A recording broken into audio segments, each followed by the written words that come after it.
अगर आप हिंदी भाषी क्षेत्रों से हैं और आप सेलेक्ट होने की सोच रहे हो तो होगे नहीं। मैथ्स, रीजनिंग और हिंदी ये तीनों एक ही लेवल में करने पड़ेंगे आपको।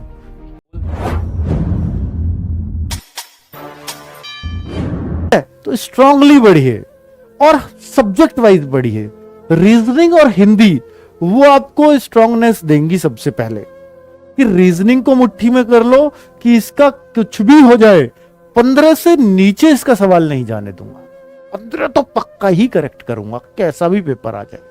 यही कॉन्फिडेंस हिंदी में ले आओ कि 15 से नीचे इसका स्कोर नहीं जाएगा चाहे कुछ भी हो जाए, पर कोशिश करनी है कि 18-19 वो पहुंचे। सेम रीजनिंग में 18-19 पहुंचाने की कोशिश करनी है। फिर अगला टारगेट दे लो मैथ्स को, पढ़ना उसको रेगुलर है।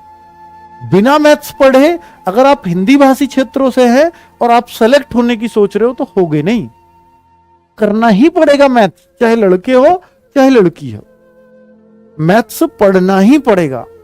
हां, अगर आप गैर हिंदी भाषी क्षेत्रों से हो या हिंदी भाषी में नक्सल और बॉर्डर एरिया से हो तो फिर मैथ्स नहीं भी पढ़ते हैं तो भी हो जाएगा काम। मैथ्स कम भी आता है तो भी हो जाएगा। लेकिन अगर आप हिंदी भाषी से हैं तो भाई मैथ्स, रीजनिंग और हिंदी ये तीनों एक ही लेवल में करने पड़ेंगे आपको।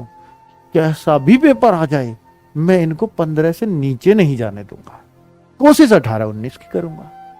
ये एटीट्यूड होना चाहिए इन 3 सब्जेक्ट्स में। यही वो सिलेक्शन दिलाएंगे बच्चों, क्योंकि इनमें आपका स्कोर नहीं घटता।